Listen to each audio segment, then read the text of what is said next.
Donc, j'ai étudié, alors, je vais vous montrer le plan. Donc, on va faire un survol de mon parcours parce que c'est la raison pour laquelle on m'écrit le plus souvent, c'est tu as fait quoi comme études, tu as travaillé où, de quelle façon tu te prends, c'est quoi que tu as appris dans ton parcours. Fait que si ça peut vous servir, moi, j'aurais adoré qu'on me dise les trucs et astuces que je vais essayer de vous livrer aujourd'hui. On va aussi regarder c'est quoi les tâches au quotidien d'un journaliste culturel, donc qu'est-ce qu'on a à faire pour s'assurer de bien faire notre travail. Comment bien préparer une entrevue, parce que pour réussir une entrevue, pour que ça ait l'air d'une conversation sympathique avec quelqu'un, un artiste, peu importe de quel domaine, il y a de la préparation derrière ça. Ça ne se fait pas juste en improvisant. Comment bien bâtir une chronique culturelle, donc comment faire le choix de ses sujets, comment s'assurer qu'on couvre tout ce qui a besoin d'être couvert dans une chronique.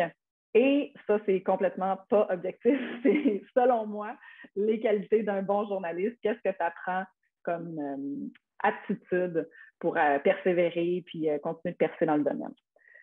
Alors, les études, il y a plus qu'une possibilité. Moi, le parcours que je vous décris, c'est le mien parce que c'est celui que je connais le mieux. C'est celui que j'ai vécu. Mais il y a autant de parcours qu'il y a de chroniqueurs ou de journalistes. On n'est pas tous passés par la même école, on n'est pas tous passés par le même chemin. C'est super important de le retenir, ça, parce que si vous faites une application à Jonquière, par exemple, puis vous n'êtes pas pris à Jonquière, c'est pas la fin du monde.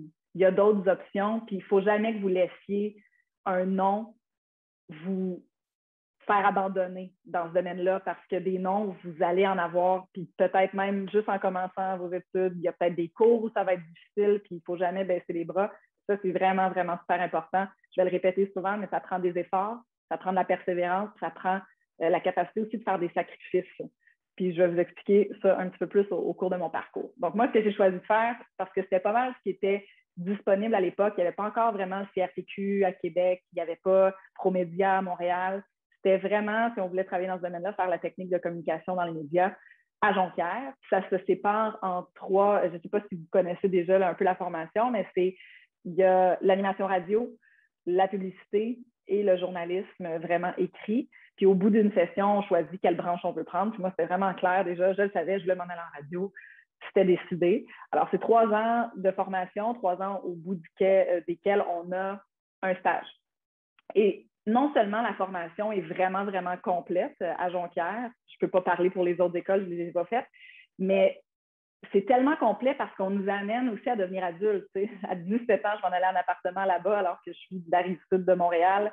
C'est à Jonquière, c'est loin, on apprend tout. Là. On apprend la vie en appartement, on apprend la vie loin de nos parents.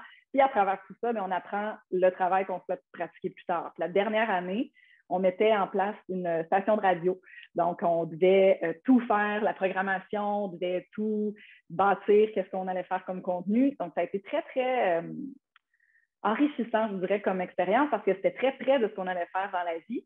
Puis après les 3 années de technique, on a un stage obligatoire de 5 semaines, stage au cours duquel on souhaite bien sûr toucher encore plus concrètement à notre domaine. J'avais choisi d'aller à Énergie à Rimouski, donc très loin encore de la maison. Ça fait partie des sacrifices que je vais répéter souvent. J'ai fait de la route, j'ai déménagé loin, j'ai habité seule longtemps et ça, je pense que j'ai déménagé 24 fois en 9 ans. Juste pour vous donner une petite idée, là, je connais les meilleures compagnies de déménagement, puis je connais les endroits où vous louez des camions. Bref, je suis partie donc à Rimouski faire mon stage, et dans ce stage-là, j'ai fait de l'animation seule, de l'animation de nuit, de la co-animation, de l'animation du matin. J'ai fait des publicités, j'ai produit de la publicité, j'ai fait du terrain, j'ai touché à tout. Puis ça, si vous avez la chance de faire un stage, non pas seulement d'observation, mais vraiment pour toucher à votre domaine. Je sais que présentement, ce que vous faites avec Secondaire en spectacle, c'est un peu comme un stage d'une certaine façon parce que vous apprenez concrètement à pratiquer ce métier-là. Et un stage, je vous le dis, on en apprend encore plus. Est-ce que côté études, vous avez des questions? Je vais prendre ça pour un bagel. Parfait, merci. Bon, je suis en train de partager mon écran. Pourquoi ça fonctionne pas? Le parcours maintenant. Vous allez voir, il y a une petite liste de beaucoup d'endroits quand même que j'ai eu la chance de visiter. Donc, après mon stage à Rimouski, il n'y avait pas d'emploi qui était disponible là-bas, ce qui fait que je suis revenue tout de suite à la maison avec mes petits bagages, puis j'ai commencé à chercher des emplois dans le domaine parce que je ne voulais pas perdre de temps. Je voulais profiter de ce que je venais d'acquérir comme notion, tout de suite aller les mettre en application sur le marché du travail. je cherche et je trouve qu'une offre d'emploi à Port-Cartier, c'est à 14 heures de route de où ce que j'habitais. C'est sur la Côte-Nord, c'est une magnifique région et ils cherchaient une animatrice à temps plein. Alors, j'ai décidé d'envoyer mon CV. Je parle avec toutes les filles avec qui j'ai fait mon cours pour leur dire ils cherchent une animatrice là-bas et personne ne voulait envoyer sa candidature parce que tout le monde considérait que c'était trop loin. Mais moi, j'étais vraiment convaincue que c'était ça que je voulais faire dans la vie. Donc, je me suis dit, je vais faire les sacrifices qu'il faut. Je vais déménager à l'autre bout du monde par rapport à où j'habitais. Puis je le fais. Et comme de fait, ben, ça a pris 2 heures. Ils m'ont rappelé après avoir reçu mon démo. Ils m'ont dit, serais-tu prête à t'en venir dans 4 jours? Et là, j'ai fait, OK, oui. Parfait, pouvez-vous me donner une semaine que je trouve un appartement? Ils m'ont trouvé un appartement pendant que j'ai même pas vu. Je suis arrivée là-bas, je suis allée aménager dans un appartement qu'ils avaient choisi pour moi. Tu sais, il faut, à un moment donné, juste le vivre, plonger, puis se dire, je vais faire des folies, puis aujourd'hui, je les regrette vraiment pas. Mais je peux comprendre, mettons, à l'époque, que ma mère pouvait s'inquiéter un peu là, de mes choix, mais elle m'a toujours encouragée. Donc, je m'en vais à Port-Cartier. Je vis la vie d'animatrice temps plein du lundi au vendredi. On fait plein de petits événements là-bas. On rencontre des gens. Et je passe seulement 2 mois là-bas parce que finalement, la radio de Rimouski finit par me rappeler pour me dire on aurait une offre d'emploi pour toi. Vous voudrais-tu revenir travailler les week-ends à Rock Détente? Rock Détente, pour votre information, c'était ce que c'était Rouge avant. Donc, la station Rouge était Rock Détente. C'était de la musique un petit peu plus, disons, comme ce qu'on écoutait là avant de commencer, là, du Diane Dufresne, des succès un peu plus vieux. Et j'avais à peine 19 ans que je m'en allais travailler pour parler à des dames, là, à des dames qui avaient des familles, tout ça. Je l'ai fait pendant 2 ans. Je ne dirais pas que je me sentais pas au sommet de ce que j'avais le goût de faire dans la vie, mais je pratiquais ma passion puis j'apprenais surtout. Parce que ce qui est vraiment génial de pouvoir commencer à faire son parcours plus loin, c'est qu'on peut faire des erreurs dans ces endroits-là sans perdre automatiquement notre emploi. Parce que faire des erreurs dans un marché comme Montréal ou Québec, où les cotes d'écoute sont vraiment déterminantes dans qui va être encore en onde et qui va avoir encore un emploi, bien, on nous permet souvent de faire moins d'erreurs. Il faut être rendu ici, à ces endroits-là, puis être béton dans ce qu'on fait. Mais ce qui est fantastique dans les régions, c'est qu'on souvent, les boss là-bas, ils savent qu'on est là pour apprendre, ils savent qu'on est là pour grandir. Donc, on nous permet de faire des erreurs, on nous permet de faire ce qu'on appelle des blancs en ondes, d'avoir oublié d'enchaîner les éléments. Puis là, il y a un grand blanc en ondes. Des fois, vous allez tomber sur un poste de radio puis il n'y a rien qui joue. Bien, c'est une erreur d'une jeune animatrice, peut-être comme moi, dans le passé, ou encore une animatrice qui a déjà oublié de rentrer un soir puis il n'y a rien eu. Elle était au restaurant avec son amie. Elle avait oublié que c'était elle qui rentrait le soir. Et là, elle arrive dans l'auto, met la radio, il n'y a rien en ondes. Elle dit, ben voyons, c'est quoi le... je rentrais ce soir-là. Alors, vous voyez, on peut faire des erreurs comme ça en région. C'est permis, c'est fabuleux. Et je remercie mon boss de ne pas m'avoir fait perdre mon emploi. J'étais sûre que c'était la fin de ma carrière à ce moment-là. Mais non, ce n'était que le début. Alors, ça fait partie du processus. Je suis restée à Rock Détente ici pendant 1 an. Puis au bout d'1 an, je trouvais ça difficile quand même de travailler de 4h30 le matin à 4h le soir, les samedis, les dimanches, pendant que mes amis sortaient, avaient une vie. Moi, je travaillais. C'était vraiment le travail. Puis au bout d'1 an, on m'a donné l'opportunité de changer pour Énergie, qui était la même famille, mais c'était quelque chose de plus dynamique, plus jeune. Puis je passais du lundi au vendredi là-bas. Donc, au bout de 4 ans au total à Rimouski, j'ai comme senti que j'avais fait mes apprentissages. Puis une belle façon d'apprendre, si jamais vous décidez d'aller là-dedans, c'est que je rencontrais quand même régulièrement le patron, puis il me donnait beaucoup de points. On réécoutait ensemble. Réécoutez-vous. Ça fait mal au début, c'est vraiment pas le fun. Écoutez, on n'aime pas notre voix, on n'aime pas notre intonation, on n'aime pas ça non plus des fois de voir à l'écran si vous faites aussi du journalisme télé. Mais c'est comme ça que vous allez apprendre à défaire vos béquilles, à arrêter d'utiliser des fois un mot répétitif, à arrêter de faire certains mouvements. C'est comme moi, je gesticule beaucoup, mais à la télé, j'essaie de le faire vraiment moins parce que ça peut être super dérangeant. Mais c'est en vous regardant puis en vous écoutant que vous allez apprendre. Puis c'est en prenant des notes aussi. Le meilleur truc que je pourrais vous donner, qui a été vraiment très pratique pour moi, c'est que je pouvais sortir du bureau de mon boss avec 3 feuilles complètes de trucs à améliorer. Puis là, tu ne peux pas t'attaquer à 3 feuilles complètes et à te dire je vais être meilleure dans une semaine. Il faut que tu prennes ça par petites bouchées. Fait que je me mettais 3 points à améliorer. Je l'installais sur la console au début de chaque émission. Puis quand un des points, je l'avais, je vous dirais, complètement corrigé, je le barrais puis je le changeais pour un autre. Puis j'ai fait ça pendant mes 4 années où j'étais à la radio là-bas. Puis c'est ce qui m'a permis de m'améliorer. C'est ce qui m'a permis de grandir dans mon métier. C'est ce qui fait qu'éventuellement, quand j'ai dit à mon patron, écoute, j'aimerais ça me rapprocher de ma famille parce que je me sens loin, ben, il m'a aidé là-dedans parce qu'il disait, ben, t'es rendu là, tu as travaillé assez fort, tu as appris ce que tu avais à apprendre ici. Donc, j'ai passé une audition parce qu'il y avait un poste qui s'ouvrait à Énergie à Drummondville pour co-animer l'émission du matin puis pour faire la chronique culturelle aussi. C'est là que la chronique culturelle enfin arrivait officiellement dans ma vie. J'ai obtenu le poste, je l'ai occupé pendant à peu près un petit peu plus d'1 an. Puis au bout d'1 an, il s'est présenté un concours dans une ancienne chaîne de télé qui n'existe plus, qui s'appelait Musique Plus. Exact. Puis bon, donc je vois que Léa connaît la chaîne. C'est une chaîne pour ceux, celles qui ne savent peut-être pas c'est quoi. Même fait sentir vieille. On diffusait simplement des vidéoclips, on recevait des groupes. C'était vraiment la place cool. C'était comme un peu un TikTok, si tu veux, du moment où c'était tout là que les affaires cool se passaient. Bon, les temps ont changé, la chaîne n'existe plus, mais c'était quand même un rêve pour moi de travailler là-bas. Bref, et il y a eu un concours. J'ai participé au concours, puis sérieusement, encore aujourd'hui, je le dis, je ne pensais même pas gagner, j'ai gagné. J'ai gagné une job là-bas, j'ai gagné une job à Musique Plus. J'avais dit en secondaire 5, comme quoi c'est important de semer des rêves, de ne pas savoir comment on va s'y rendre, mais de mettre un rêve, de le déposer. Ma vidéo de secondaire 5 où je dis, moi, quand je vais être grande, je vais faire telle affaire, j'avais dit, je vais travailler à Musique Plus. Alors voilà que j'étais rendue à travailler où je voulais travailler. J'ai obtenu cet emploi-là temps plein de semaines que j'ai occupé pendant 8 mois. Le truc, quand je vous dis encore de faire des sacrifices, parce que c'est pas toujours doux les transitions, moi, je travaillais à Drummondville pendant ce temps-là. Il fallait que je donne 2 semaines d'avis. Fait que pendant 2 semaines, je faisais le show du matin à Drummondville. Je m'en venais le midi à Montréal travailler à Musique Plus. Je faisais mon émission, je préparais mon émission jusqu'à 3-4 heures. Je partais de là, j'allais visiter des appartements. Je remontais à Saint-Hilaire, j'allais souper chez mes parents. Je remontais à Drummondville, je préparais mon émission pour le lendemain. J'ai fait ça pendant 2 semaines. Je pensais mourir. On survit. Hein, de toutes les épreuves, on survit. Surtout quand on sait qu'on a un âne qui s'en vient au bout du chemin. Donc, on les fait, ces sacrifices-là. Ils sont nécessaires. Puis, il n'y aura pas, dans la vie, si vous voulez vraiment avoir quelque chose qui est difficile à obtenir, il faut faire les efforts en conséquence. Puis ça, sérieusement, je pense que ça fait vraiment partie des meilleurs exemples que je peux vous donner. Donc, j'ai travaillé à Musique Plus pendant 8 mois. Puis, l'opportunité de m'en venir comme ça à Montréal, ça a fait que le boss de la radio à Énergie à Montréal m'a proposé de faire les week-ends en même temps. Donc là, autre sacrifice, accepter de travailler 7 jours semaine en me disant, c'est parfait, je répartis mes œufs dans plus qu'un panier, donc si jamais je perds un job, j'ai l'autre. J'ai travaillé comme ça pendant 8 mois, 7 jours semaine, jusqu'au jour où finalement Musique Plus me met à la porte. J'ai pas peur de le dire, j'ai perdu ma job et je pense savoir pourquoi. À l'époque, j'avais 2 piercings ici. C'était une petite punk rebelle. Là.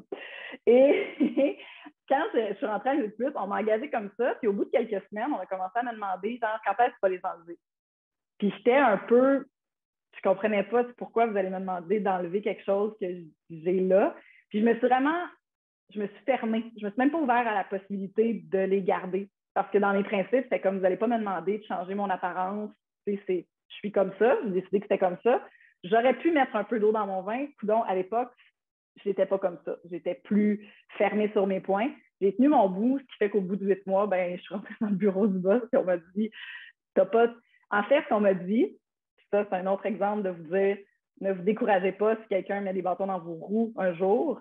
On m'a carrément dit, Sabrina, il y a peu de place, il y a peu d'emplois devant les caméras au Québec et il n'y a aucune place qui t'appartient. Tu n'as pas ta place à cet endroit-là. Je suis comme, OK, cool, bonne journée.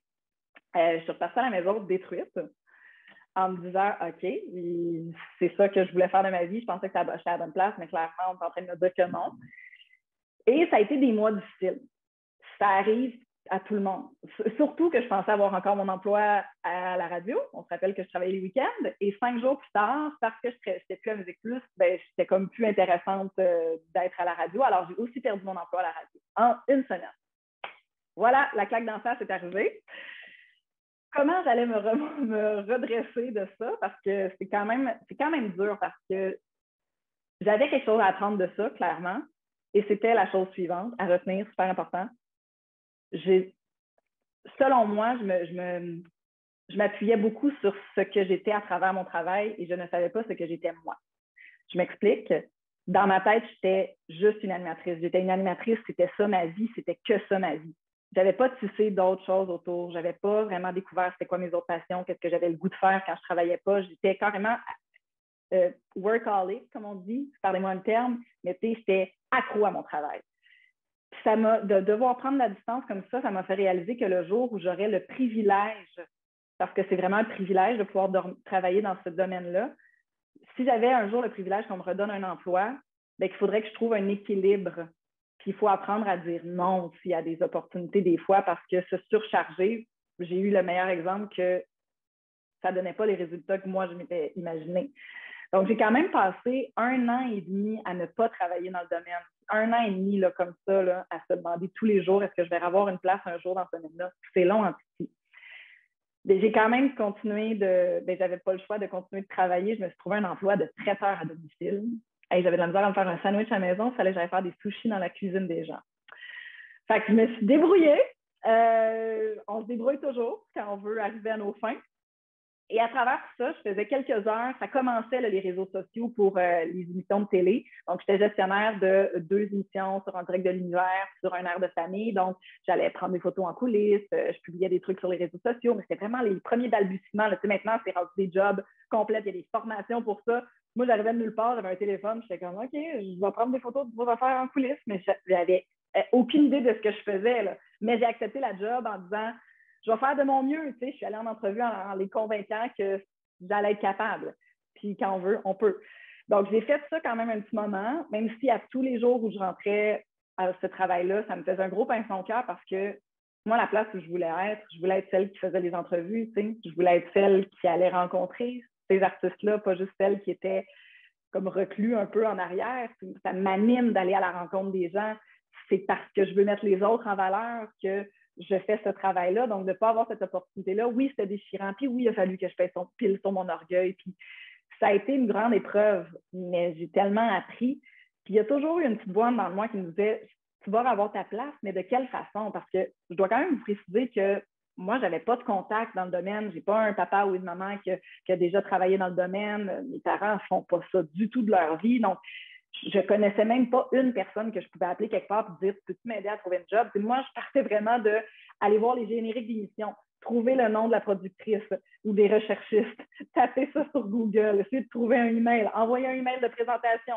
Puis ça, je l'ai fait pendant des semaines. Envoyer un démo, avoir aucune réponse, renvoyer un démo, essayer une nouvelle personne, c'est peut-être pas la bonne. Ça, j'ai fait ça pendant 1 an et demi. J'avais pas de retour. J'essayais de me trouver un agent aussi pour m'aider dans tout ça. J'avais pas de retour. Et à un moment donné, j'ai vraiment lâché prise, puis j'ai fait, ben coudonc, je vais faire d'autres choses. Je vais aller étudier pour enseigner le yoga parce que c'est la deuxième chose que j'aime. Je vais faire ça. Je me suis inscrite début 2015 et quelques semaines plus tard, je recevais un appel d'une recherchiste à Salut Bonjour qui me disait « Salut, j'ai vu une photo de toi avec une fille que je connais sur Facebook.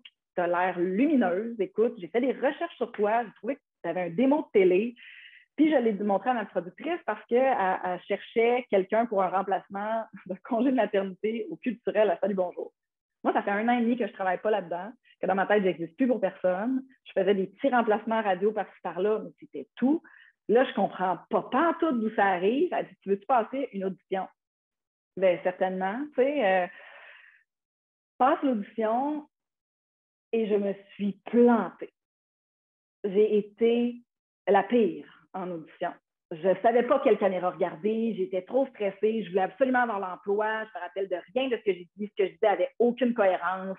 Je ne savais pas comment me préparer à ça, donc je me suis préparée tout croche. Je suis sortie de là, j'ai appelé ma mère, j'ai dit « Maman, je ne l'aurai pas, t'es négative, Sabrina. Non, je te le dis, je ne l'aurai pas, j'ai tellement été poche. » Puis comme de fait, la productrice m'appelle l'après-midi, puis elle me dit « Sabrina, écoute, tu as vraiment été mauvaise. » Bon, OK, on va commencer de là, parfait. Bien, merci beaucoup de m'avoir donné ma chance. Elle dit non, mais tu étais très mauvaise, mais tu étais sympathique, puis il y avait comme quelque chose qui se passait avec l'animateur. On dirait que vous avez une chimie. Je vais te donner une deuxième chance, mais je ne donne jamais de deuxième chance. Là. Je suis là, oh mon Dieu, OK, oui, oui. Elle dit là, il ne faut pas que tu me déçoives, par contre. Tu as une deuxième chance, mais ne me déçois pas. Là, dans ce temps-là, il y avait La Voix qui était diffusée la fin de semaine. Elle dit là, l'émission du dimanche, tu la regardes. Lundi, tu me fais un résumé de l'émission. Je veux que tu sois béton parce qu'il y a plusieurs personnes qui devaient prendre la décision de qui allait faire le remplacement. Elle dit, moi, je veux bien prêcher pour toi, mais les autres, présentement, c'est pas leur coup de cœur. OK, parfait. Je me prépare. Je m'en vais faire mon audition. Ça se passe so. Pas extraordinaire encore, mais je décide d'être vraiment moi-même. Et à un moment donné, je ne sais pas qu'est-ce que j'ai dit, j'ai fait rire tout le plateau. Puis là, tout le monde, même les caméramans, sont partis à rire. Ça a créé un moment magique. Et là, je suis repartie de là en croisant le regard de la productrice en me disant, ça y est, elle m'a encore trouvé mauvaise, c'est sûr. Puis 2-3 jours plus tard, je suis en train de finir un contrat pour En direct de l'univers. Je me rappelle, je marche jusqu'à ma voiture. Puis là, mon téléphone sonne. Puis là, c'est la productrice. Puis elle me dit, Sabrina, je ne sais pas comment tu fais pour te planter de même dans tes auditions. Ça marche tellement pas. Il n'y a pas de problème, là, je refais mes plans. Il n'y a pas de problème, je comprends. Je ne sais pas, je ne pourrais pas t'expliquer ce qui s'est passé. Puis là, elle continue de me dire tout ce qui ne s'est pas bien passé pendant l'audition. OK, mais merci, j'en prends bonne note, je vais m'améliorer pour une prochaine fois pour finalement me dire, mais c'est toi que j'ai choisi. Puis là, je suis devant mon auto, puis je suis comme, pardon? Ben, c'est toi que j'ai choisi parce que tu as une étincelle, tu as une façon de communiquer ta joie puis ta passion que je n'ai pas retrouvée pour l'instant. Mais elle dit, il va falloir que tu travailles un petit peu sur ton contenu parce que là, ça n'a aucun bon sens comment ta livraison. C'est pas bon, c'est pas clair. Puis, fait qu'elle dit, tu vas avoir une chance, mais je te le dis, il ne faut vraiment pas que ça se transforme en déception. Il ne faut pas que je regrette de t'avoir choisi. La pression à peine dans le tapis. Mais là, je raccroche, puis je me rappelle avoir appelé mes parents. Je braillais tellement qu'ils pensaient que je m'étais plantée en char. Ils étaient convaincus que j'avais eu un accident de voiture. Je n'étais pas capable de parler tellement. Parce que moi, dans ma tête, ça venait de changer ma vie. Là. Ça fait 1 an et demi que je prie pour avoir une job dans le domaine. C'est là qu'on me donne l'opportunité de le faire. Fait que j'ai retroussé mes manches. J'ai travaillé extrêmement fort. Puis à ce jour, ça fait 7 ans que je travaille pour Salut Bonjour, finalement. À travers tout ça, il y a eu d'autres petites parenthèses. Oui, j'ai fait le congé de maternité de 6 mois. Après ça, je suis retournée à la radio pendant 1 an. Après ça, on m'a rappelé à Salut Bonjour. J'ai obtenu l'emploi à temps plein. Donc, c'est beaucoup de montagnes russes, un domaine comme celui-là. C'est beaucoup d'opportunités qui nous amènent à devoir bouger, à prendre des décisions déchirantes.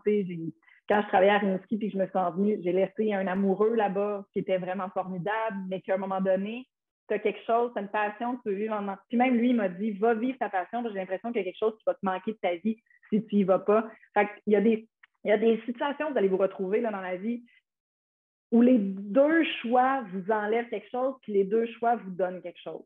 Puis le seul conseil que je peux vous donner par rapport à ça, c'est vraiment de suivre la petite voix en dedans. C'est de vous imaginer, de vous fermer les yeux 2 secondes quand vous allez avoir une opportunité comme celle-là, de vous fermer les yeux et de vous dire, si je choisis celle-là, je me sens comment? Okay. Si je choisis ça, je me sens comment? C'est le meilleur radar que je peux peut-être vous conseiller de développer. C'est votre radar à intuition, à savoir où c'est que la vie veut vous amener, parce qu'aujourd'hui, je peux vraiment vous dire que tout ce que j'ai fait comme sacrifice, toutes les périodes difficiles que j'ai vécues en 15 ans, j'en regrette aucune parce que ça fait que je suis rendue où je suis rendue aujourd'hui. Donc ça, c'est mon parcours professionnel. Est-ce que vous avez des questions sur le parcours? Avez-vous des questions sur des chemins à prendre ou on continue? Parfait. C'est très clair. On continue. Les tâches quotidiennes d'un journaliste culturel. Être journaliste culturel, c'est quand même assez prenant. Puis le point premier, je pense que vous devez avoir, si vous avez envie de faire ça, c'est d'être passionné. Parce que vos heures, vous n'allez pas nécessairement les compter. Être passionné, ça vous aide à toujours être en train de consommer de la culture qui contribue, veut pas, à la préparation que vous allez avoir à faire, autant pour une entrevue que pour une chronique, parce que c'est des connaissances que vous avez toujours, que vous allez accumuler finalement, puis que vous allez être capable d'utiliser à bon escient dans chacune de vos chroniques. Donc, que ce soit de regarder du cinéma, de consommer beaucoup de musique, d'aller voir des spectacles pour vous forger un esprit critique. Ah, est-ce que ça, j'ai aimé ça? Est-ce que ça, j'ai pas aimé ça? Pour quelles raisons? De lire beaucoup d'articles, de regarder des chroniques à la télé, d'écouter des chroniques à la radio, parce que c'est ça qui va développer aussi votre vocabulaire pour parler en images. Rappelez-vous tout le temps que c'est super précieux de développer votre façon de communiquer votre passion, parce que des fois, là, on va ressentir qu'on aime vraiment beaucoup quelque chose, puis tu arrives pour le décrire, puis je ne suis pas capable de vous l'exprimer en assez bons mots. Mais pour connecter avec le public, il faut être capable d'avoir cette émotion-là qui va traverser l'écran, qui va traverser le micro, qui va se rendre aux gens pour que ces gens-là se disent hey, je vais aller consommer des spectacles, je vais aller mettre des sous dans acheter de la musique, je vais aller. Il faut les convaincre en quelque sorte d'avoir le goût d'investir aussi du temps dans cette belle industrie-là. Moi, c'est vraiment le devoir que je me fais depuis le début. Donc, gardez toujours ça un peu en tête. C'est quoi votre mission? Vous avez un public à qui vous avez le goût d'enseigner, c'est quoi vos coups de cœur, c'est quoi les choses à voir. Vous avez des artistes qui espèrent un peu que vous parliez de leurs trucs parce que eux, c'est de cette façon-là qu'ils peuvent gagner leur vie. Donc, c'est toujours bon de garder ça en tête.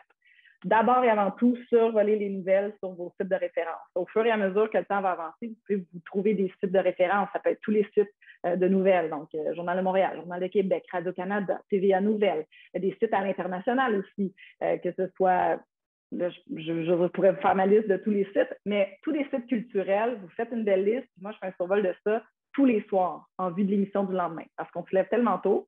Moi, j'arrive vers 3h45 du matin au travail. Donc, à 3h45, je ne suis pas super réveillée encore. Ce qui fait que le soir, je suis un petit peu plus à l'affût puis plus capable de faire une pré-recherche. De toute façon, pendant la nuit, il va peut-être y avoir 3-4 nouvelles de plus qui vont sortir, mais ce qui va être déjà diffusé va l'avoir été le soir. Donc, c'est de me faire tout de suite un petit survol des nouvelles, de consulter les réseaux sociaux. Ça fait partie de notre réalité maintenant. Donc, c'est de suivre plus que le temps avance, plus d'artistes, plus de personnes, mettons, de groupes ou d'artisans de l'industrie pour pouvoir avoir, parce que c'est souvent là-dessus qu'ils vont publier « Ah, on va sortir une nouvelle tune tantôt ». Ben, c'est sur Instagram que tu vas l'apprendre sur le compte de Shawn Mendes. T'sais. Donc, c'est vraiment d'aller chercher de l'information au plus d'endroits possible. Écouter les nouveautés musicales. Ça, au fur et à mesure que le temps avance aussi, on se lie d'amitié, si vous voulez, avec des relationnistes de presse. Ça se fait avec le temps. Puis ces relationnistes-là finissent par savoir qu'ils peuvent nous envoyer une multitude de communiqués avec toutes les nouveautés qui sont à sortir. Puis c'est pas vrai que je vais avoir le temps de tout passer. Donc, il faut que je les écoute. Il faut que je les écoute, puis on regardera ça dans le choix de sujet plus tard, mais il faut que ça soit vraiment majeur. Exemple, Céline Dion sort une nouvelle tune, c'est sûr et certain que je suis obligée de la passer parce que les gens veulent savoir. Ou c'est un méga coup de cœur, puis je veux le partager. Donc, c'est sûr qu'il faut écouter beaucoup, beaucoup de musique. Regarder les bandes, mais en même temps, on s'entend-tu, c'est pas plate écouter de la musique. Là. Si je vous dis ça comme si c'était genre, c'est sûr, il faut faire beaucoup de mathématiques. On est ailleurs. On veut regarder aussi toutes les nouvelles bandes annonces de films pour savoir qu'est-ce qui s'en vient et élaborer une critique d'un spectacle qui peut avoir été vu la veille. Présentement, c'est sûr qu'avec la COVID, c'est pas la même réalité. J'ose espérer qu'on va revenir à une normalité, mais en temps normal, si Louis-José Hood fait une première de son spectacle, mon travail, c'est d'aller voir cette première-là. Le lendemain, c'est d'en faire la critique de façon la plus honnête possible. Puis ça, c'est super important pour moi. Je ne vais jamais aller planter gratuitement un artiste en ondes, mais je vais aller dire ce que j'ai aimé, ce que j'ai trouvé peut-être un peu plus faible quand ça a lieu, puis d'être capable de dire de façon un peu objective, pour ceux qui aiment ce genre de spectacle, vous allez trouver votre compte, puis pour ceux qui aiment un peu moins ça, vous allez peut-être moins connecter avec. Mais c'est fou l'impact, vous n'avez même pas idée. Au lendemain d'une première, là, quand les journalistes font leur critique, je vais vous donner Pierre-Yves Roy-Desmarais, c'est sûr que vous le connaissez là, sur les réseaux sociaux, il fait des tunes. Bon. Ben, lui, au lendemain, c'était notre porte-parole l'année passée pour le rendez-vous franc québécois.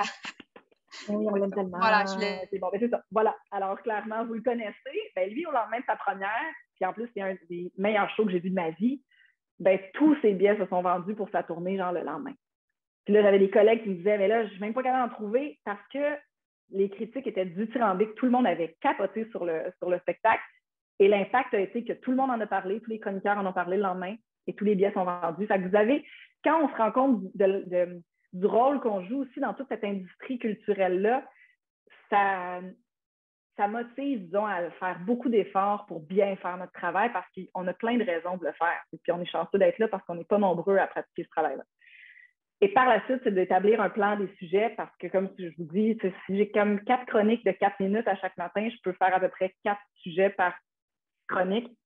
Donc, je vais peut-être en faire 16. Il va falloir couper, faire des choix. Et à partir de ce moment-là, je prépare aussi les entrevues que j'aurai peut-être à faire au lendemain à l'émission. Est-ce que vous avez des questions sur les tâches quotidiennes de journaliste? C'est clair. Parfait. Puis à la toute fin, si jamais là, je continue de parler, puis vous faites « Ah oui, c'est vrai, j'avais une question sur les tâches », vous la prenez en note, on va prendre du temps à la fin pour pouvoir s'en parler. Là, c'est marqué « Comment préparer une entrevue ». Comment on prépare une entrevue pour que ça ait l'air d'une belle conversation fluide et comme si la personne qu'on rencontre est notre meilleure amie?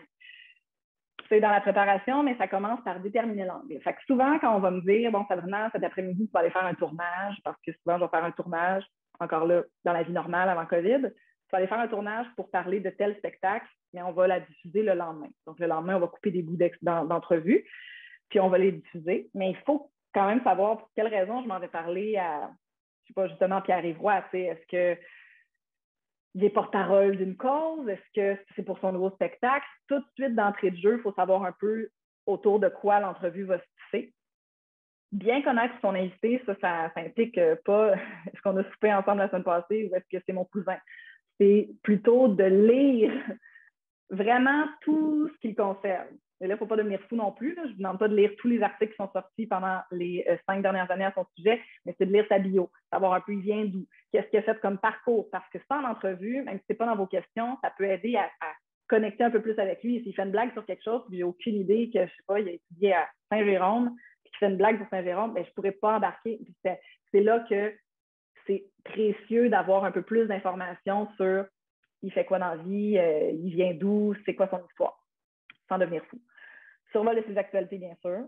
Consulter ses réseaux sociaux, parce que c'est souvent là qu'il va avoir fait des dernières choses qu'on peut utiliser même en entrevue. Si on est dans une entrevue qu'on fait en direct à Salut Bonjour, ben des fois même on va sortir une photo. « Hey, t'as publié ça la semaine passée, t'étais en spectacle à tel endroit, peux-tu nous raconter l'anecdote? » Donc, c'est vraiment là, de s'assurer de sortir de l'entrevue puis de dire « Je suis passée à côté de rien. » Parce qu'il n'y a rien de pire que de sortir d'une entrevue puis faire « OK, il avait fait un gros post pour annoncer que sa mère était décédée puis j'en ai pas parlé. » On ne peut pas se permettre des erreurs comme ça quand on est rendu à un certain niveau, là, parce que c'est inacceptable. Il faut vraiment être au courant de tout.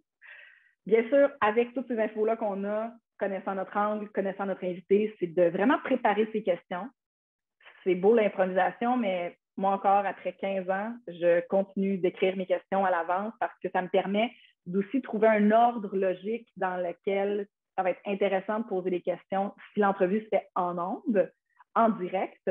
Parce que si l'entrevue ne se fait pas en ondes, qui est fait la veille, puis qu'on fait du montage, l'ordre des questions n'est vraiment pas important. Oui, on va faire une conversation, tout ça, mais ce n'est pas aussi important que ça soit une chronologie comme en direct que juste une discussion comme si on prenait un café ensemble. C'est deux façons de faire très différentes pour un résultat différent aussi. Et sortir des extraits. Donc, si, par exemple, il était sur scène la veille, s'il y a lieu, ben, on va vouloir sortir des extraits marquants pour présenter l'entrevue au public en disant, d'ailleurs, on écoute un extrait de son numéro sur les camions. C'est un des exemples.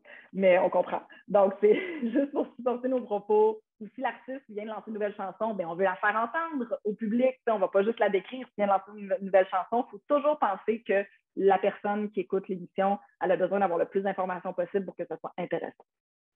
Avez-vous des questions sur la préparation d'entrevue? Super.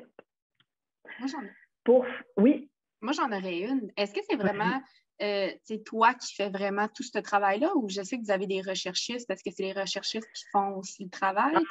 C'est une super bonne question, tu as raison. Je travaille avec une recherchiste formidable, Jannick, qui est vraiment assignée au culturel. Elle, son travail, en fait, ça va être plus d'organiser le booking, juste le booking, là, mais d'organiser dans le calendrier le rendez-vous avec l'invité, le moment où on va aller faire l'entrevue, l'endroit où on va le faire, le caméraman est disponible, il va se rendre là-bas. Le reste, là, toute la recherche de contenu, puis je pense que ça change quand même d'un endroit à l'autre. Mais moi, salut, bonjour, je fais ma recherche de contenu. On échange un peu le matin, si je reviens sur les tâches, là, mais on échange un peu ensemble quand même le matin à savoir si je suis en train de passer à côté d'un sujet majeur, toi, t'en penses quoi? Mais toutes les questions d'entrevue, toute la préparation d'entrevue, c'est vraiment tout moi qui fais. Mais effectivement, il y a dans certains endroits où c'est les recherchistes qui vont fournir un dossier de recherche. Quand on anime Salut Bonjour, parce que j'ai quand même eu la chance de faire une couple de fois. Quand on anime Salut Bonjour, on se fait remettre des dossiers de recherche pour chacune des chroniques. Fait qu'on a tout, on n'a pas besoin de faire ce travail-là. Mais à la chronique culturelle, c'est différent. C'est vraiment moi qui assure tout ce segment-là. Alors voilà.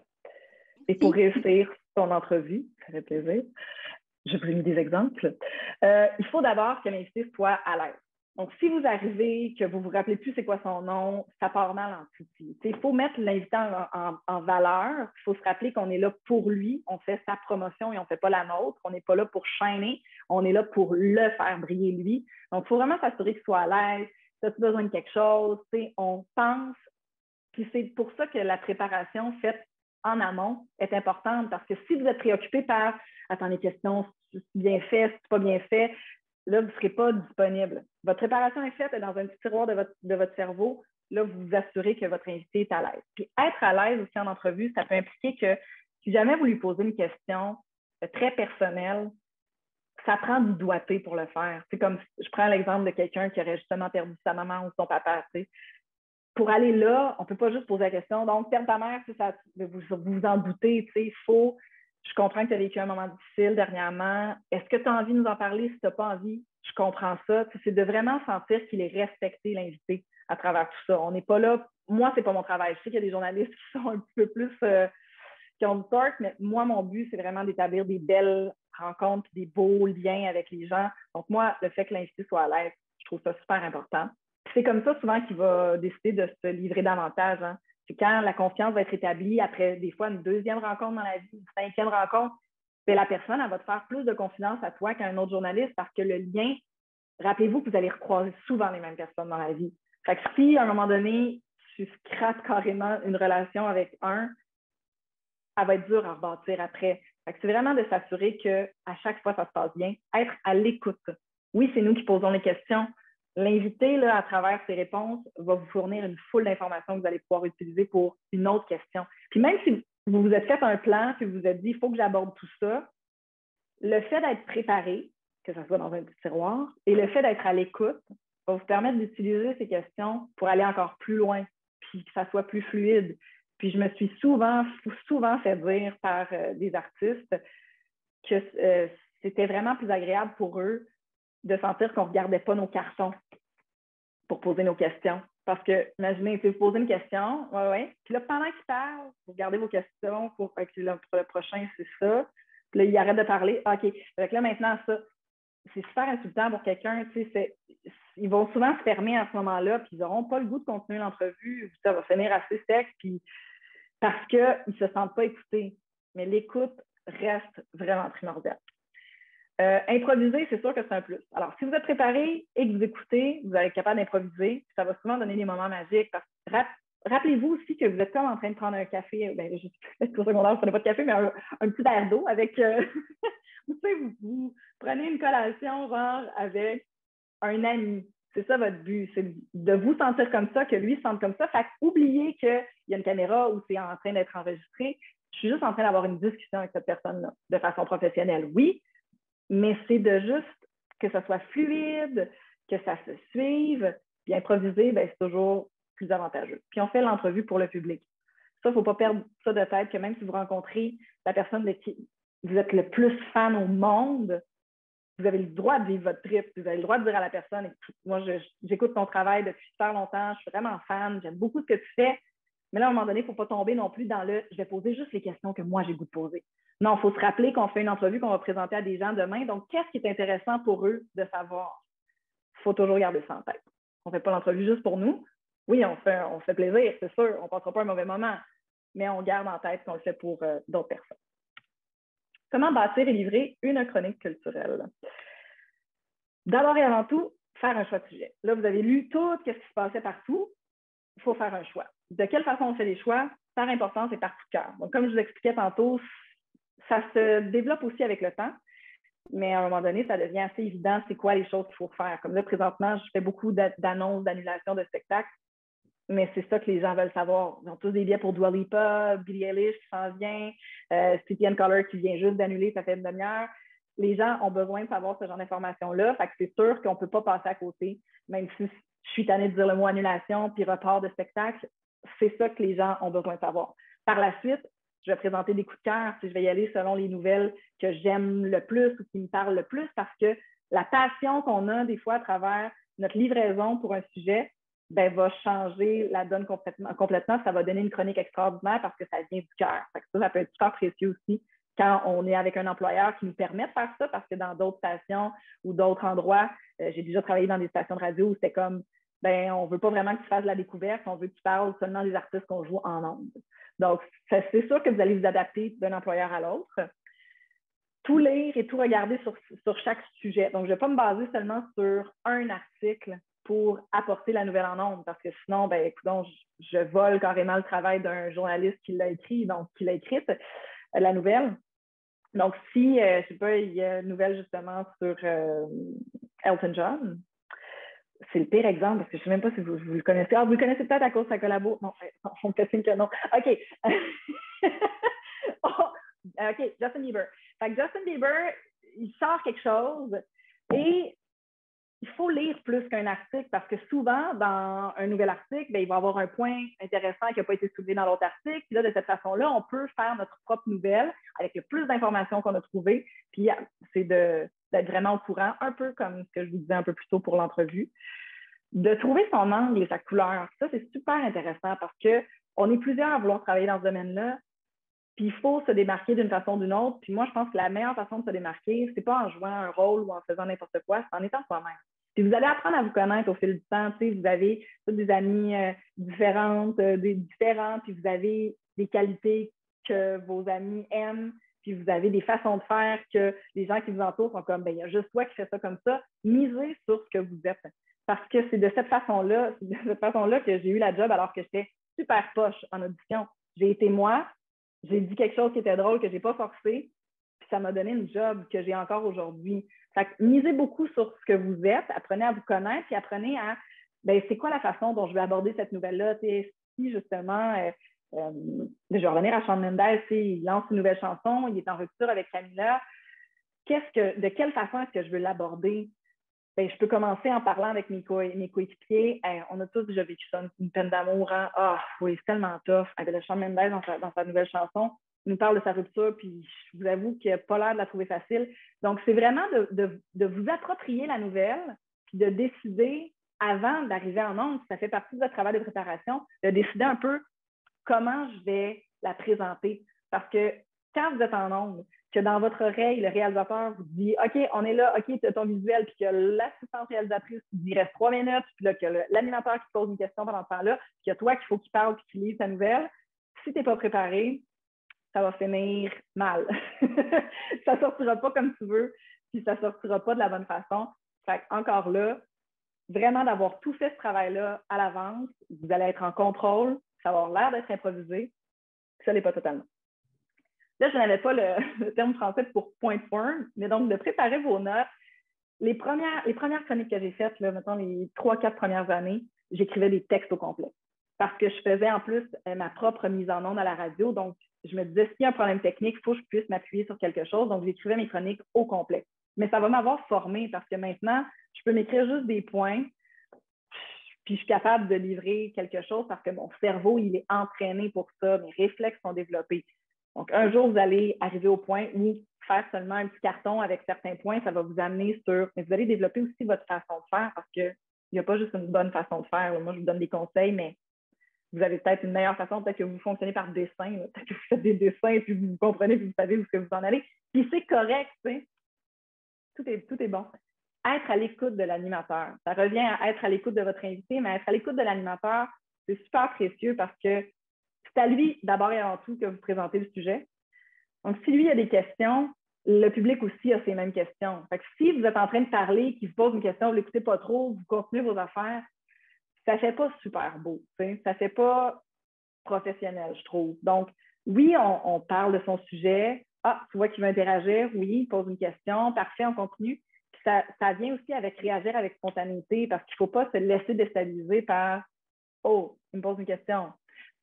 Et à ça, j'ajouterais, comme on ne peut pas tout savoir, c'est d'être capable aussi de dire, sais-tu quoi, je n'ai pas la réponse à ta question, mais je vais vérifier puis je te reviens au retour de la pause. Donc, d'être capable d'admettre qu'on ne connaît pas tout, c'est vraiment une force à développer, je trouve. Les qualités maintenant d'un bon journaliste, selon moi, être passionné. Je pense que c'est un mot que vous m'avez entendu beaucoup dire dans la dernière heure. C'est ce qui va vous faire carburer dans les moments plus difficiles. Vous allez être capable de vous rattacher au fait que vous aimez profondément ce que vous faites, parce qu'au début, vous allez accepter de faire des fois 7 jours semaine, des fois 3 émissions par jour, mais parce que vous aimez ça, ça va vous donner du jus. Être persévérant. Je me cache avec les caméras, mais c'est bien persévérant qui est écrit. C'est ça, parfait.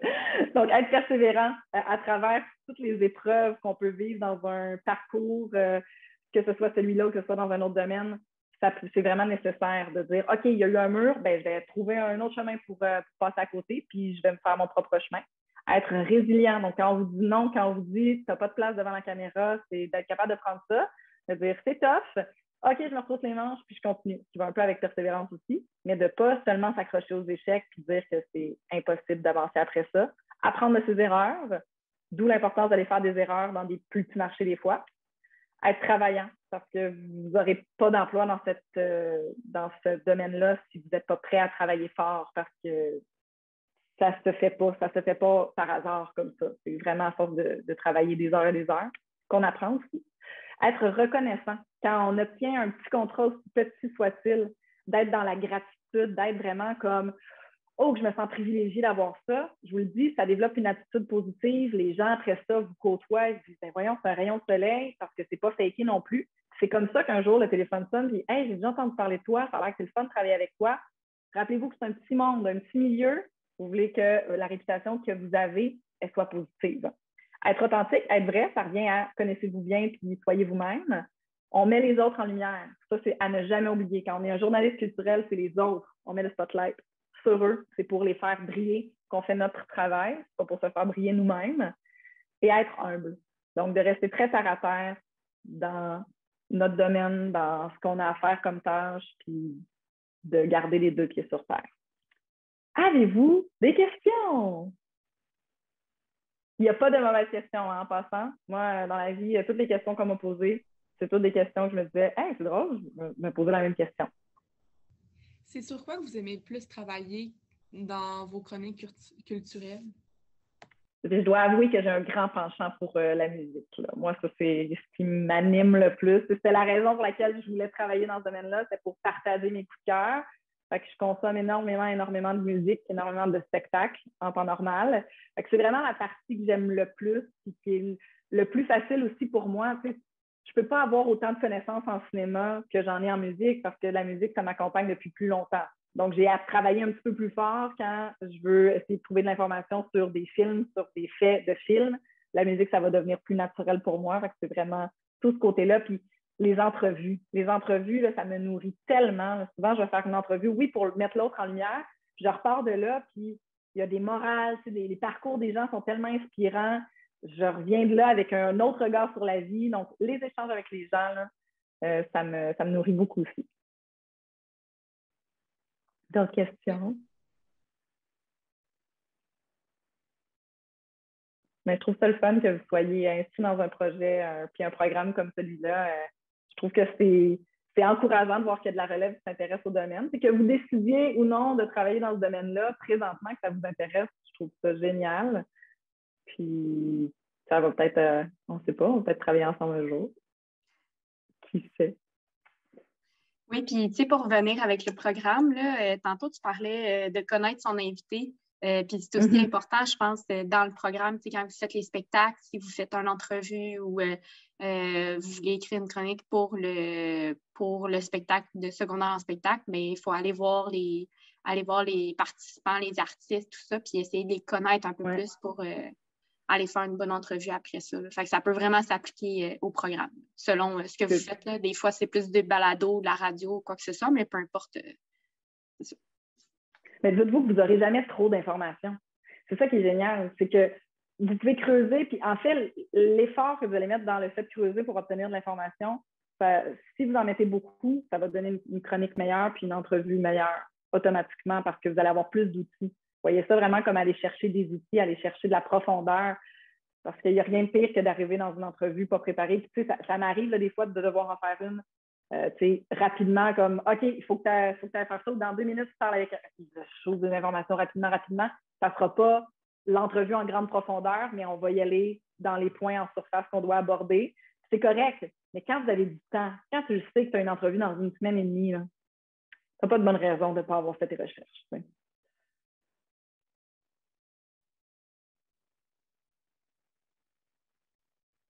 Fait que je pense que ça va être tout. C'est ça. Est-ce qu'il y a d'autres questions?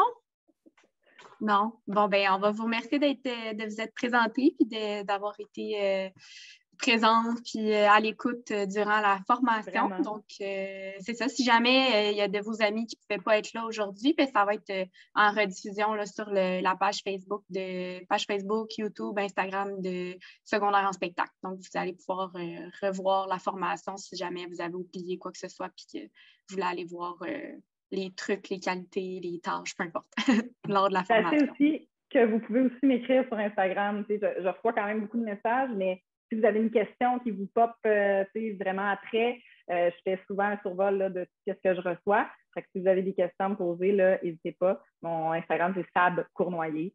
Puis vous avez juste à m'écrire là-dessus, ça va vraiment me faire plaisir. N'importe quand, que ce soit sur un parcours, que ce soit sur une tâche, que ce soit sur n'importe quoi du domaine, ça me fait vraiment plaisir. Merci d'avoir été là. C'était vraiment Ben, cool de parler aujourd'hui. Bye bye.